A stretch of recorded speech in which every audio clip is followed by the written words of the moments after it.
All right, let's get right into it. In the next few minutes, we're going to break down the exact blueprint for a $10,000 a month side hustle. So how do you actually make an extra 10 grand a month? I mean, that's the big question, right? It's the financial game changer that so many of us are chasing. But what if you didn't need a ton of cash to get started? Seriously, what if you could kick things off with just 500 bucks? Suddenly, that goal seems a whole lot more reachable, doesn't it? And look, to figure this out, we're not just throwing darts at a board. Nope, we are unpacking the exact playbook from a guy named Chris Kerner.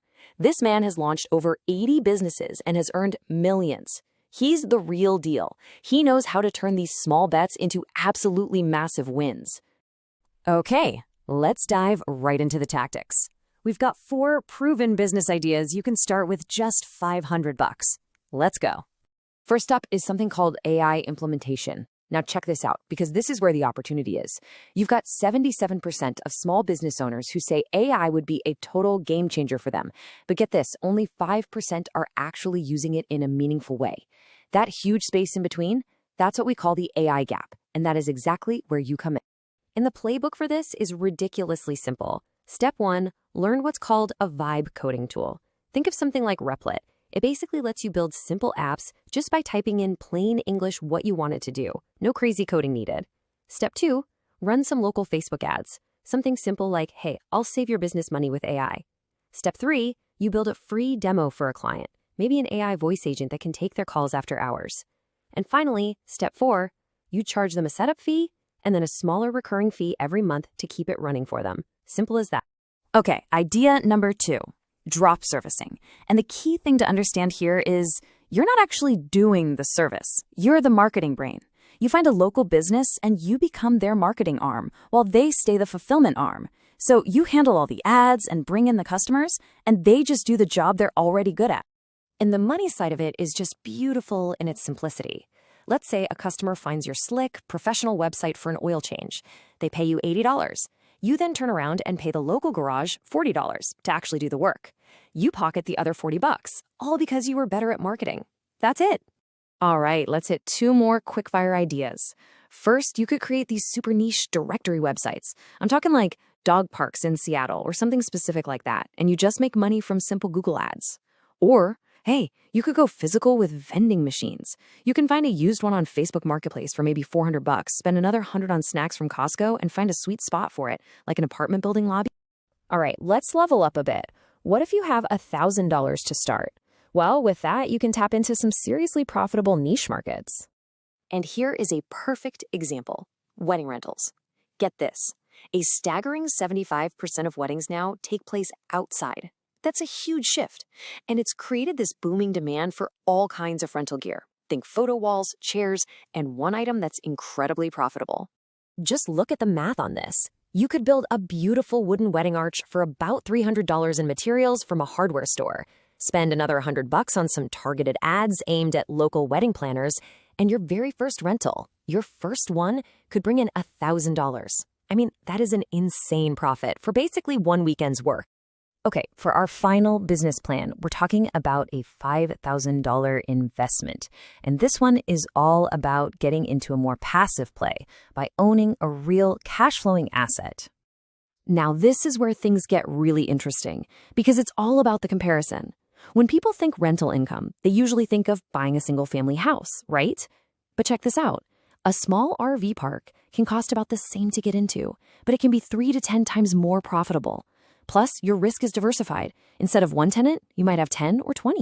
So you're probably wondering, how does $5,000 buy an RV park? Well, here's the secret. It's not for the down payment. $2,000 of it goes to due diligence. Inspections, title policy, all the legal stuff.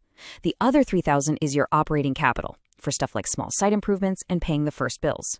The key, the absolute linchpin, is that you buy the park using something called seller financing. This is where the owner acts like the bank. You pay them over time using the profits the park is already making. Okay, so we've covered the what, the business ideas, but the how is just as, if not more important. And Kerner's core strategy for getting started is, well, it's shockingly simple. Just copy what's already working. And this right here shows you exactly why that's so powerful. Look, trying to come up with some brand new revolutionary idea is super high risk. It's unvalidated, it's slow. But copying a proven model, the market is already validated for you. It's way lower risk, and you can get started so much faster. You absolutely do not need to reinvent the wheel here. I love how Kerner puts it. He says, someone went to the front lines of the battlefield and validated this for me. Think about that. When you see a competitor doing well, that's not a reason to get discouraged. It's a gift. They've already done the hard work of proving that people will pay for this. But okay, even if you copy an idea, you still have to test if it'll work for you in your specific market, right? So here's how you validate any idea in a matter of hours, not weeks or months. And guess what?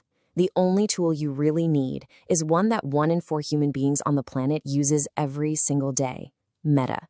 Yeah, I'm talking about Facebook. Between marketplace, ads, and groups, you literally have everything you need to test demand fast and cheap. And just look at how fast this can be. Seriously, Hour 1, use an AI tool to generate some images and ad copy for your service. Hour 2, post it up on Facebook Marketplace. By hour 24, just 1 day later, you've got real data. You can see the views, the clicks. On day 2, you take the posts that are working the best and you put a tiny $10 boost behind them. That is it. You're testing the market for next to nothing. All right, last but definitely not least, we've talked tactics, we've talked strategy, but none of it matters without the right mindset. This is the big psychological shift you have to make if you're ever going to get off the starting line. And it all comes down to this one fundamental internal battle. Kerner says the single biggest thing that stops people is that they care too much about what other people think. To succeed, the pain of your current problem, maybe it's debt, maybe it's a job you hate, that pain has to become greater than your fear of being judged. And when that switch finally flips, man, nothing can stop you. So let's wrap up with this thought. The real thing standing in your way, it isn't a lack of money, and it's not some revolutionary idea. It's the gap. It's the time between the second you have an idea and the second you actually do something about it. Your entire goal should be to shrink that time, to make that gap as small as humanly possible. So I'll leave you with this question. What's one tiny thing you can do to shrink that time today?